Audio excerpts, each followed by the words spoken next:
Hello, 你好. Welcome to Mandarin Mama Chitchat by Mandarin Together, where two Taiwanese moms, Trista and Yao Yao, share their experiences in raising bilingual children, exploring identity, code switching, and embracing the joys and challenges of bilingual parenting.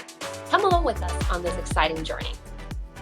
Hey everyone, this is Yao Yao. Hey, I want to jump in here and make sure everyone goes to show notes at the end of the show and download our freebies. Krista and I created a lot of amazing freebies for you guys to work with the kids. Trista and I also are preparing few mini courses, so make sure you go check it out. I think it's amazing and I think the kids will have a lot of fun using these activity sheets to learn culture and Mandarin language. Okay, so today we have Jenay. She has such a unique story. I found her on Instagram and I asked her if she could please come on and share her story. She is from Florida. She's white. She's Caucasian, okay? But she moved to China 5 years ago with her husband and her really young son. Her son was 2 years old back then. They are so brave and gutsy just to move to a country that is so foreign that she has no idea about. She can't speak the language. They just went for it. So her story is so inspiring and she shared how she homeschooled her son in China. And it's hard, it's difficult, and she shared to us how she overcome that difficulty and how what makes her really continue on this journey. So let's welcome Jenay. Hi, welcome to the show today. We have Jenay joining us to share her unique adventure homeschooling her son in China and among all the other, experiences experienced in China. So, Jenay is a Florida native and owns her own Etsy store. I cannot wait to dive in and learn about her journey and her life story. So, welcome, Jenay. Thank you for having me. Thank you I'm for excited joining us. to talk to you girls. I'm so excited. Yay, same. I really don't know much about your life story just yet, and we cannot wait to dig in. So to get us started, could you share a little about yourself and what brought you to China from Florida? Okay, yeah, sure. So we moved to China in the fall of 2019. And at the time, my son was 2. And we had always wanted to live abroad, but we didn't really have the motivation to actually make it happen until we had a child. And then once my son was born, we were like, okay, we really want to raise him abroad, and we need to actually get in gear and move abroad. So we took the plunge, and my husband is a school teacher. So he got a job working at an international school in China. But yeah, China was not actually our first choice. It was kind of a happy accident that we ended up in China. And in hindsight, I'm really glad we did, because we've been here for 5 years now. And when we first came, we thought it was going to be 1 year max. And 5 years later, we're still here. Wow. So Yeah. where in China? Or have you guys moved at all within Yeah. China in the past? So the first 2 years we were in China, we were in Chongqing. And then we moved to the second city that we're in now is Ningbo. We've been in Ningbo for a year and a half, 2 years. And I'm sorry, we were in Chongqing for 3 years. We were there from 2019 to 2022. And then we moved to Ningbo. Right. Wow. And then you said 2019. So that's right before the pandemic make things a little bit I don't know, funky or Yeah. not typical, right? Yeah. Yeah. So you homeschool, right? Or does your Yeah. son attend school in China? Or how does that work? And what do you do in China? So my son actually, he went to preschool at an international school in Chongqing when he was 3. He went for 6 months, so about half the year, but he did not like it. He would ask me to pick him up after lunch. He never wanted to do a full day. He really struggled like, I don't know, he was the only English speaker, even though it was an international school, because it was in Chongqing. There weren't a lot of foreigners in Chongqing. So most of the students were actually Chinese nationals with foreign passports. So they would all speak Chinese at school. So it was good because he learned a lot of Chinese that way, but it also really upset him because he, couldn't say as much as he wanted to. He couldn't, make friends as well as he wanted to. So he just really had a hard time. So I agreed to take him out of school after about half the year. And he's just loved homeschooling ever since. So I've never pushed the issue to put him back in school. He's in first grade now. And I ask him periodically, like, are you sure you don't want to go to daddy's school? Like, cause he could. He's always like, no, I want to stay home. I'm like, okay. So yeah, that's it. Like I said, he's first grade now. So he's been homeschooled for about 2.5 years here in China. Okay. So I just want to point out, because since this is a podcast, if you guys cannot see Jenay, she is not Asian. She is actually white, Caucasian. So, like, I am Yes. so shocked. This is a big move for you because you probably Yeah. don't know anyone in China. So I was curious, what was your first choice? You said China was a Okay. happy accident. Yes. Okay, so when we first discussed moving abroad, my husband was only applying to schools in like North Africa and like the Middle East. Well, I speak French, so I wanted to move somewhere that I could use my French. So we were looking kind of like in West Africa, North Africa, some of the Middle East, and we were really set on moving there just because the language barrier wouldn't be so bad. But he happened to get a contract with that school in Chongqing. He got a few contracts from different schools, but the one from Chongqing was the best and made the most sense. And I remember when he got the offer, we kind of looked at each other and we were like, China? Because I don't think he applied. Like he had a recruiter like reach out to him. And so he was like, sure, yeah, I'll apply, whatever, not thinking much about it. And then a few weeks later had an interview and then they were like, okay, yeah, we want to offer you a contract. And we were like, wow, China, like that wasn't even really on our radar. So we kind of sat and looked at each other like, do we want to go there? And I remember like typing into Google like Chongqing and just like reading about it. And and so we just were like, sure, why not? We'll see. And if it's awful, we can leave. But like I said, we came and we really thought we'd come for 1-2 years and then we'd move to Africa or the Middle East. But we just stayed. We liked it. I can't imagine living anywhere else. Like it kind of scares me, like other than maybe moving back home, but like to another foreign country. I'm like, 5 years in China, I've become so accustomed to the culture and like day-to-day life. I can't imagine starting over in another country. Yeah, we're here for a while. Wow. So before, you have no idea like what China is like, the culture, the custom, like you just starting from zero to learn. Yeah, I mean, like, I knew who the president of China was. I knew about China from the news. I knew basic things. But I wasn't like a Sinophile. I didn't have like this deep understanding of, Chinese history or culture or anything.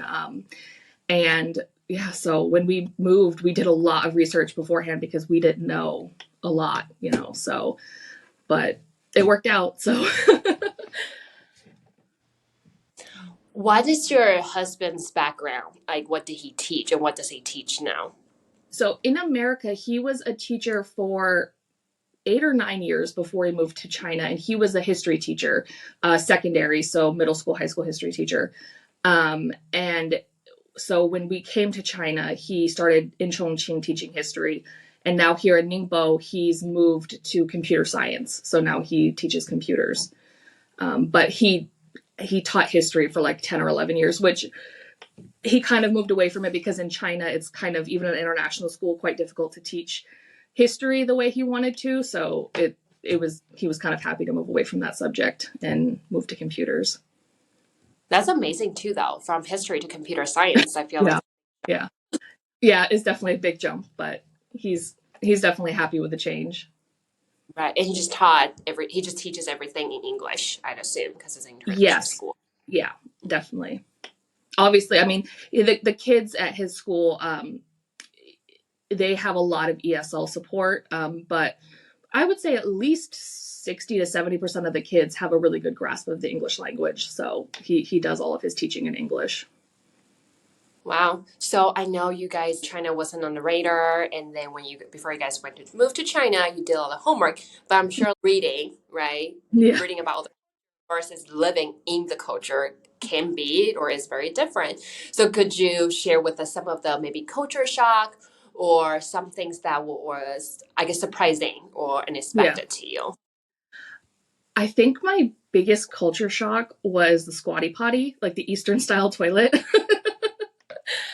Even 5 years later, I am not very good with them. And when that's the only option, especially in public, it's like I kind of have to psych myself up for it. Like, okay, you can do this. Like, even after 5 years, like it's a struggle. And Chongqing was a little more like rural, so and not quite as developed as like Eastern China. So that was really the only option. Like our first apartment in Chongqing had a squatty potty, and I had to like learn how to clean a bathroom with a squatty potty, and like it was just a big learning curve. So yeah, oh man, definitely that was a big culture shock.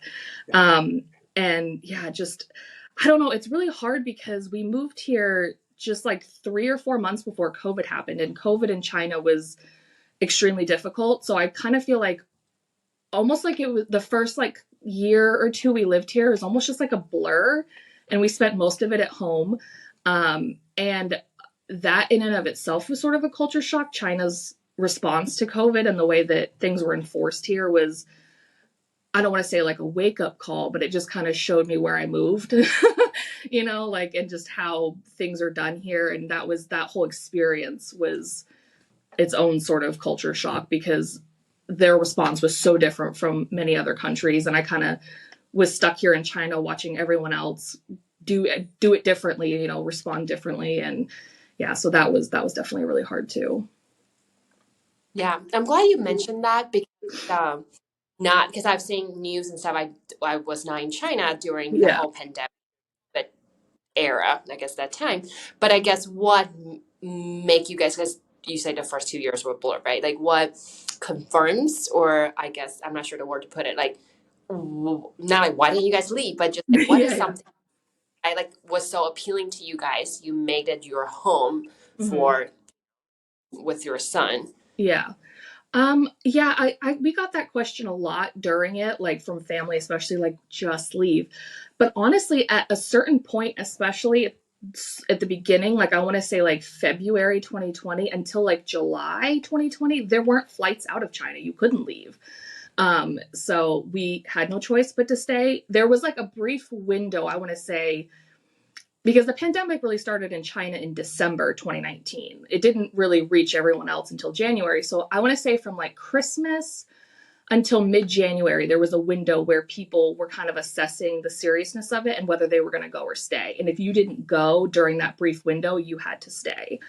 Um, and then once when July or August of 2020 rolled around and like China didn't open up, but like a lot of the restrictions started to slowly be let, like, they kind of released some of the restrictions. At that point, we felt like we'd weathered the worst part of it. And what was the point of leaving now, and my husband liked his job. We liked our city. We had friends. And at that point, we kind of felt like the worst was over. So we might as well stay. But yeah, we definitely got that a lot. Like, just leave. Why are you there?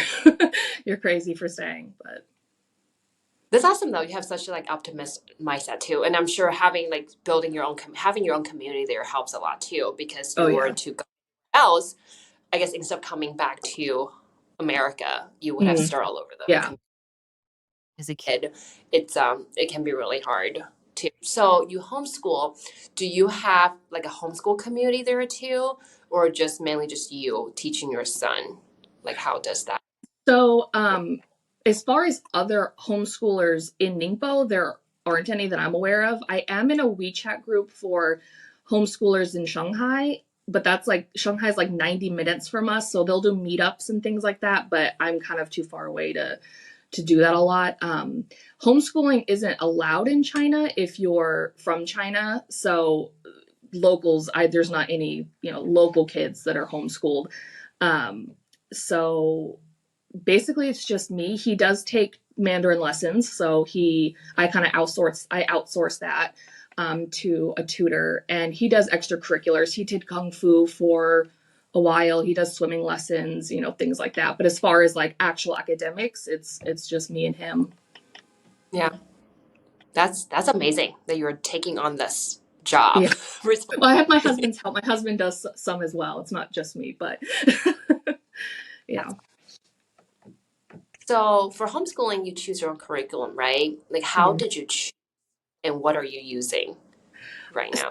So when I first started, I went through like a bunch of curriculums because I didn't know what I was looking for, because my sister, part of why I wanted to homeschool, or I was okay with homeschooling when he was like, I don't want to go to school anymore, was because my sister homeschools my nephew, and my nephew's much older than my son. So like she had been doing it for years. So I kind of had her as like a sounding board. So she gave me some recommendations, but I ended up cycling through a lot of curriculum. And I, it's also difficult because being in China, a lot of curriculums, they want to mail things to your house and they don't do international shipping. So everything I do has to be pretty much digital. Like his math curriculum is like an app. It's like a digital curriculum. Same thing with his English. And science is not. His science curriculum isn't. But yeah, and then, like I said, he does Mandarin with a tutor. So she takes care of all of that. He does there's like a national curriculum for Mandarin learners that she uses that is like the standard in China with him. I want to jump in earlier so bad when you're talking about the squatty potty. I know, I'm sorry, we already move on to another No, subject. it's okay. I just want to say, like, I'm from Taiwan. I grew up in Taiwan. I left when I was 14. So Okay. even though when I go back, I have a hard time using it. And Yeah. there's a funny story. I went to on a high speedway train to Taipei to Hualien, and there's only squatty potty. I mean, I had to pee so bad. So I was like, okay. And I always afraid I would pee on my pants because just the way like squat. So I had to like take off my pants and my underwear, like everything, and then just like, okay, because I don't have any like change of clothes. So I was like, just to be safe, I'm gonna take everything off and go pee. Yeah, and my kids, they were born here in the United States. When they go back, they can't do it. Like my son, he had to go number 2 real bad. So I have to poop. I have to poop. So, okay, this is all we have in this restaurant. You just have to try. And then he was going backwards or sideways. He's like, Mommy, how do I use this? I was like, forget it. You just have to hold it. We'll find a toilet. So like, I can totally understand that. Like even us, as kind of native, still being here in the States for so long, we're just not used to of certain stuff, like toilet, for example. Yeah. So you guys are so adventurous and brave. Yeah, I definitely also, I remember one of the first times I used a squatty potty, I was wearing sandals, and you can imagine how that ended, like spray everywhere. And I like walked out of the bathroom like, I need a water bottle. I'm like rinsing my foot off. Like it's bad. And like I said, even after 5 years, I still like, I'm slightly better at it, but it's in Chongqing, it was always a squatty potty in public, but here it's like 50-50. So I'm always like, before going into a bathroom at the mall or something, I'm like, please be Western, please be Western. Yeah, it's so Yao Yao with her kids, right? We're born in America, so like going back to Taiwan, a school potty is like obvious new foreign to them. What about your son though? Just out of curiosity. Actually, me like going back to Taiwan, a school potty is also something I have to kind of like get used to again. But your son is like raised in China. I've been in China for 5 years. More accustomed to it. It's like, or it's still a challenge for him. Just curious. So because of COVID, we were stuck in China for a long time. So when we moved to China, he was 2, and I just took him back to America for the first time a couple months ago. So he was 7. So from 2 to 7, he was only in China. And one of his first like observations or like complaints was the toilet at his grandmother's house. When we got there, he walked into the bathroom, and in America, the like tub and shower are connected, but in China, you usually just have a shower. So when he went in the bathroom, he was like, why does the shower look like that? And what's wrong with the toilet? I was like, nothing's wrong with the toilet. He didn't like the way it flushed. Like every time he went to the bathroom, he would say, Mommy, can you come flush the toilet for me? Because it had the like push down handle. And in China, like it's like a button or it's a sensor.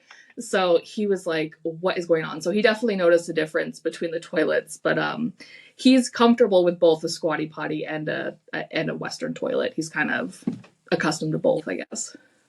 Yeah. So Nice. I'm curious about food. How are you guys Mm. doing with like do you guys go out and eat Chinese food? Pretty adventure about different food. I'm sure the food are pretty different over there. I'm sure they have like other cuisines too, like American food, Italian food. Do you cook at home? Do you guys go out and eat? And what about and also your son?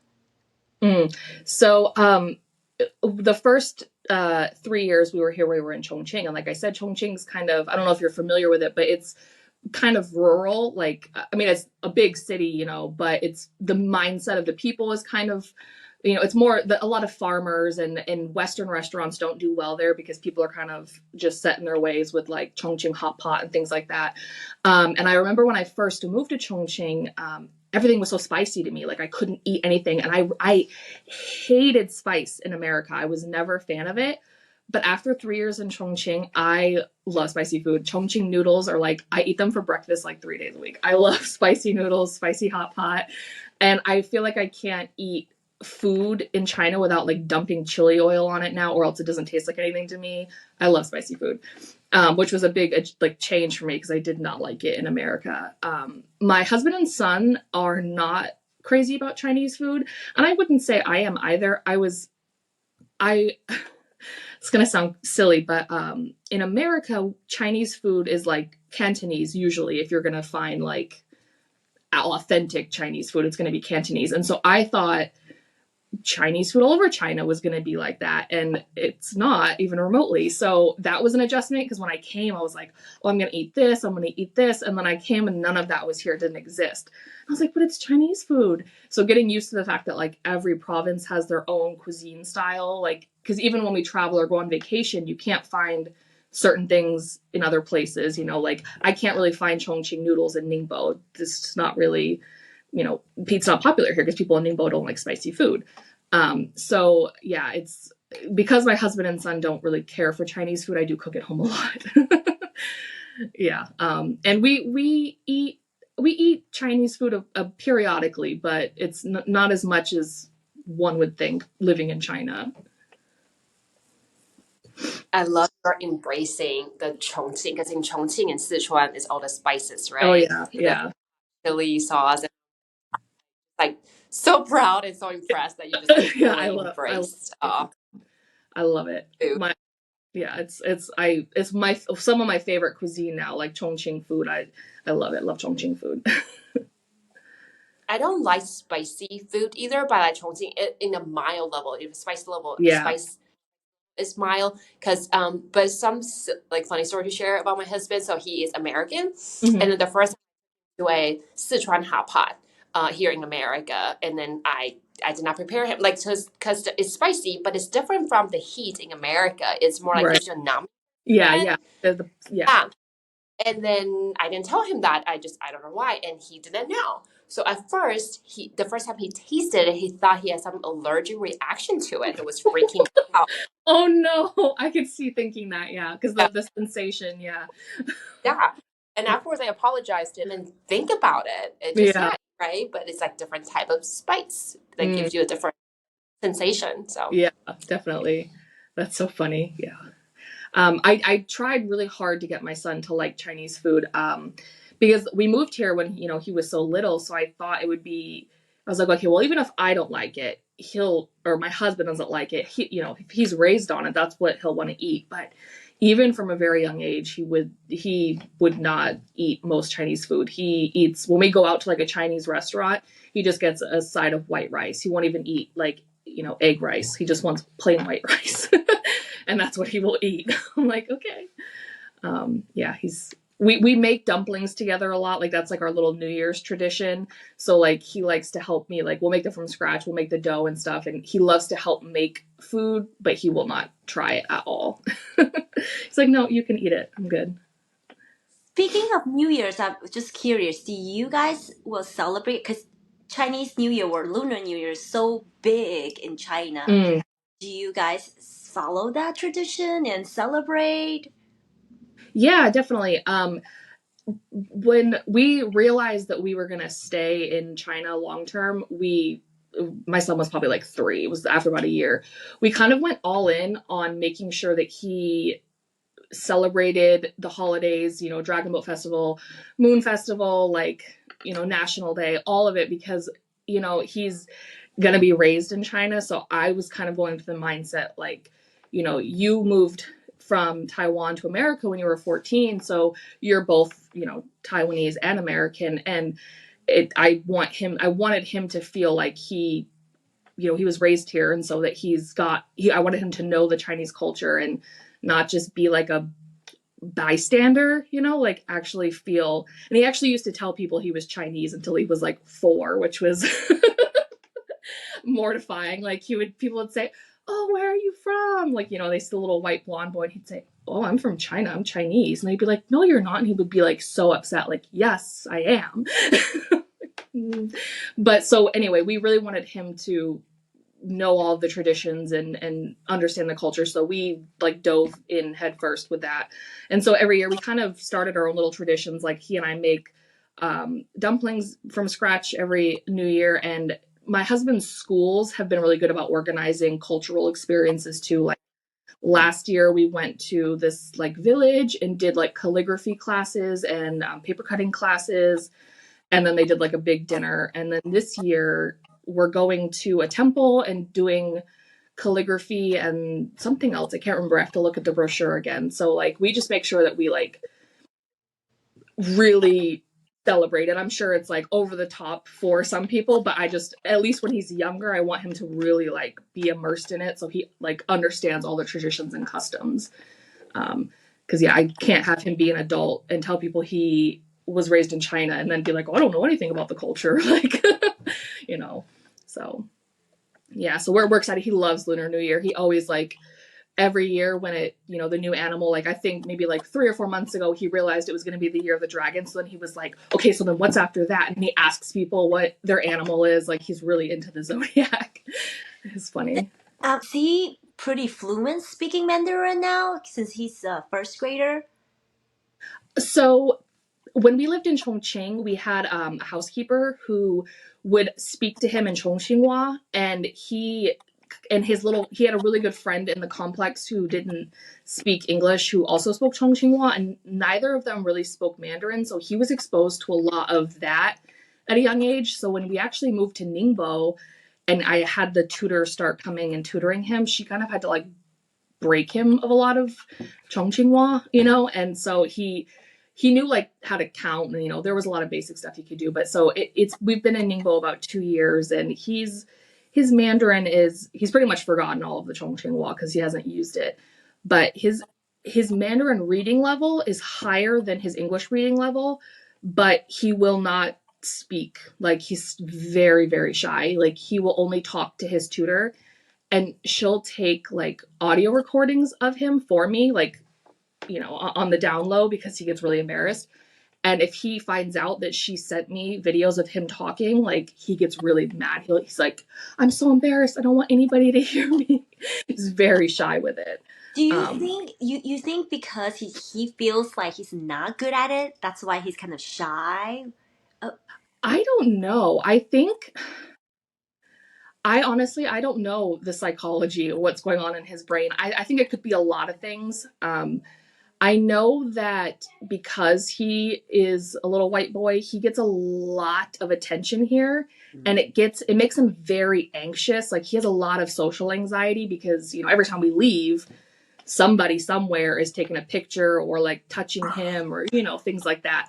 So he doesn't, I almost wonder if like, because sometimes we'll be at like a mall and, an old lady will walk by and say something to him like, "Oh, how old are you? Where are you from?" And he understands what she's saying, but he won't respond to her because he just doesn't want to engage because he feels like maybe he's getting, like he just gets like anxious that people are noticing him so much. So I think he likes to play dumb a little bit to kind of avoid having to perform, I guess. I don't know.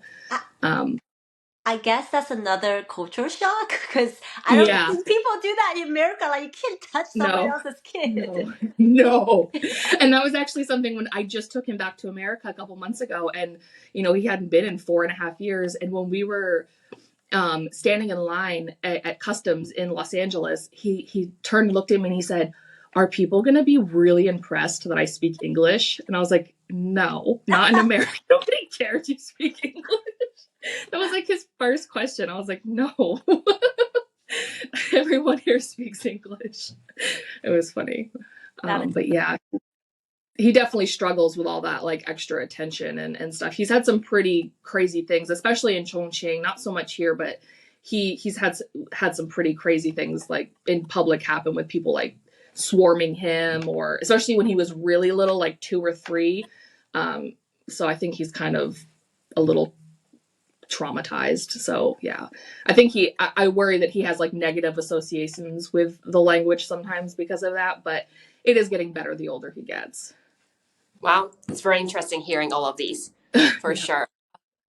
And I want to kind of go back to in the beginning. You mentioned about like you and your husband always want to live abroad, and then having a kid like made you guys like make the decision like, okay, we got to do it now. I guess what was the motivation and drive? And then actually me and my husband, we always want to live abroad, but the opposite from you, after having kids, it's just adding more stress and Oh then yeah. more. So Yeah. for us, it's holding us back. But for you guys are like, okay, this is a wake up call. We got to do this and pull the Mm, trigger. So yeah. could you share a little bit like mindset and like the motivation behind it? So I guess the biggest reason is we just didn't want to raise our children or child in America. And we always kind of talked about how like we didn't want to live in America and we wanted to try somewhere else out. And a lot of it was because my husband was a teacher, and teaching in America is a very difficult career. And he'd been doing it for like 10 years. So he was getting kind of burned out. And he knew people that taught abroad. So, and the work life balance is better and you can travel. So we just always kind of talked about it like, yeah, maybe someday. And then we had our son. And when he started getting a little bit older, 18 months old, 2 years old, we were like, okay, before he gets too old and too attached to America, like we have to pull the trigger and like go now. And yeah, we just didn't want to raise him in America for, a slew of reasons. But and that's something actually too that, touching on China culturally, I was surprised about China, or I didn't know until I moved here, was how kid friendly China is, especially compared to America. Every mall has a giant, indoor playground in it, and there's street games, and there's toy vendors on the streets, and just walking around selling bubbles and little light up toys. And I just feel like China kind of embraces children a lot better than America does, which was a pleasant surprise. That was not something I knew about before moving here, which is just another tick in the plus box, for living here and staying here. But yeah, I just the biggest motivation, and like you said, if you have kids and it's like overwhelming to move abroad, and that's part of why, like, my son is our only child and we're only going to have one child. And I don't know how people live abroad with multiple kids. Like, I know people from America that live in China that have like 4 children, and both mom and dad are American. And I'm like, that's so much paperwork. That's so many passports to, like, so many plane tickets. Like, I could not. One child is like my limit for living abroad. I couldn't imagine juggling multiple children abroad. That's just so stressful to me. So I definitely can see because how many children do you have? 2, 2. 4 years old and 2 years old. So toddler Oh, age. yeah. So yeah, oh gosh, toddler age, that's a difficult age too. I can't imagine. Yeah. That's definitely, I Yeah. could see it being very hard to move abroad with multiple kids.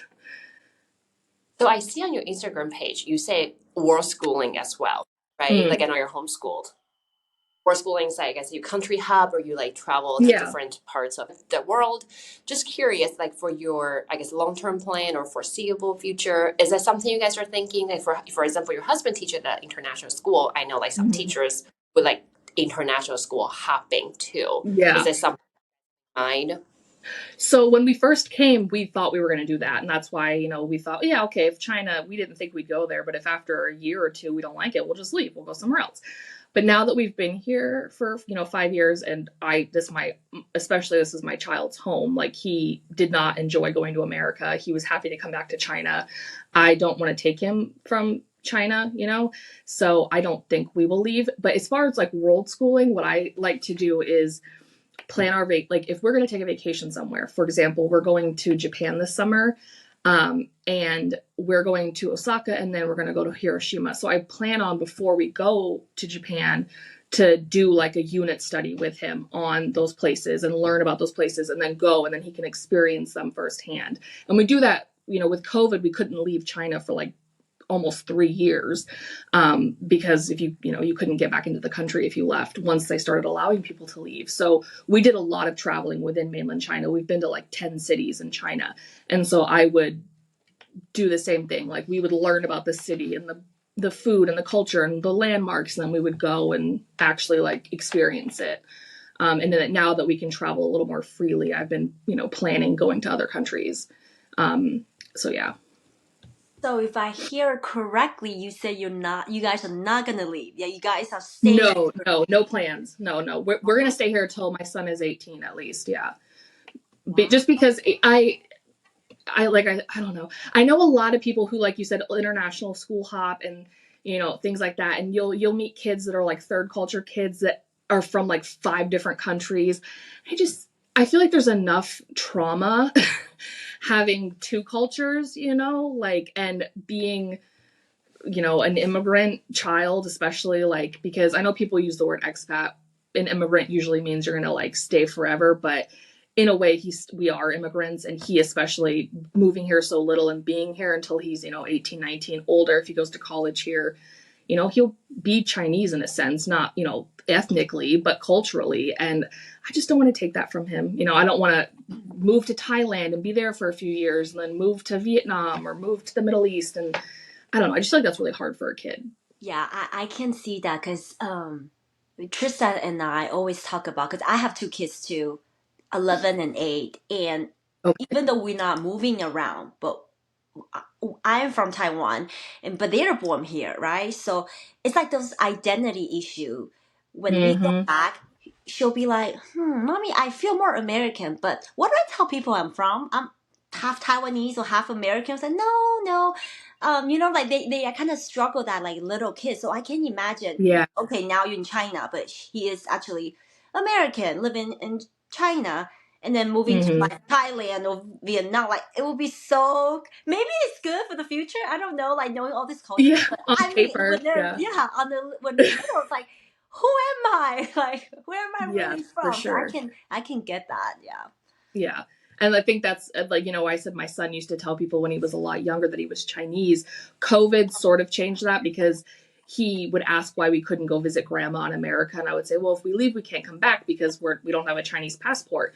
Oh, but I'm Chinese. Like, you're not though, not to the government at least. So then he sort of started to realize that he wasn't actually from China and Chinese, probably when he was like 4.5. And I would say ever since then, he's definitely had a little bit of a crisis. Like going back to America a few months ago, he had a really rough time. Like he was so excited to go. He had like a countdown for like 125 days or something, and he would like mark it off for so long. He was so excited. And then when we actually finally went, it was a rough 2 weeks. Like he was not happy in America. And when we got back, we flew in and out of Hong Kong. And when we got back, we got off the plane and we were walking through like customs in the Hong Kong airport, and he saw like Chinese characters on something, and he was like, "We're back in China where they speak Chinese." And I was like, "Yes." And he grabbed my hand. He was like, "Let's never leave China ever again." I was like, "Okay, we won't for a while." Like there was a lot of like culture shock in China or in America for him, and yeah, but he also knows he's not Chinese, so he's definitely got this like weird identity crisis thing that he's probably going to need therapy for when he's older. But then in his heart, I feel like from what you're saying, he feels like China is home. That's home for him. Yeah, oh, it definitely is. China, and I mean, it's all he knows. He was, he's 7 now, but he was 2 when he came here, and all his friends are Chinese. All his, experiences and memories are from China. So he has no like point of reference for America. So he was definitely overwhelmed in America. Yeah, it's kind of like us, Trista, because but like vice versa. Like our kids is born and raised in U.S., but my kids love Taiwan though. Every time we go back, they love the food. Maybe because Yeah, we are from Taiwan, so we cook Taiwanese or Chinese food here. We go out and eat Chinese food, eat hot pot, so they're more accustomed to it. Yeah, compared yeah, to you guys. Yeah. yeah, for sure. Yeah, I don't know. I think I think my mistake with him not liking Chinese food is that I relied too much on eating out when he was little because I didn't know how to prepare Chinese food.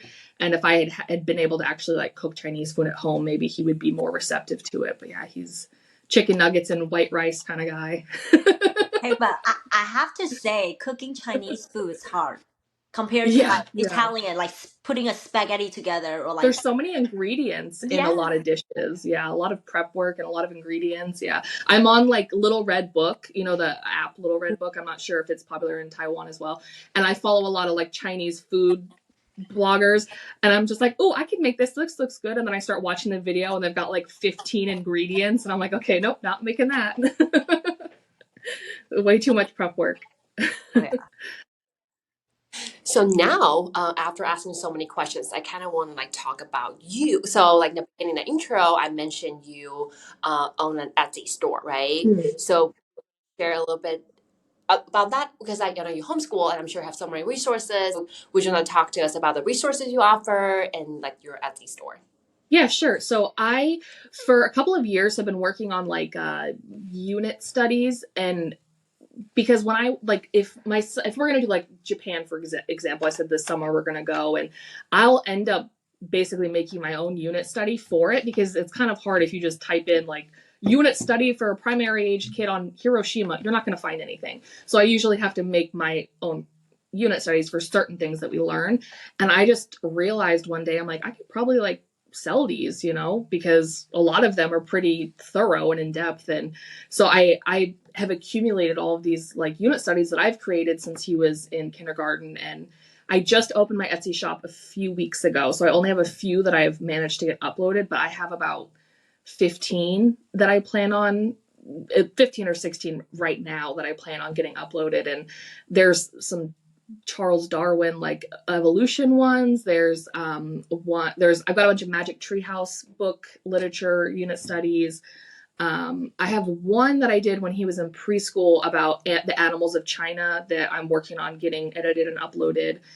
He really loved that unit study. I'm excited about getting that one available for people. But yeah, it's just kind of something that I like have to do with homeschooling. So, and then I was like, well, if I have to do it, I might as well try and, you know, share what I've labored over, you know, with more people than just myself, because I'm sure other people could benefit from it.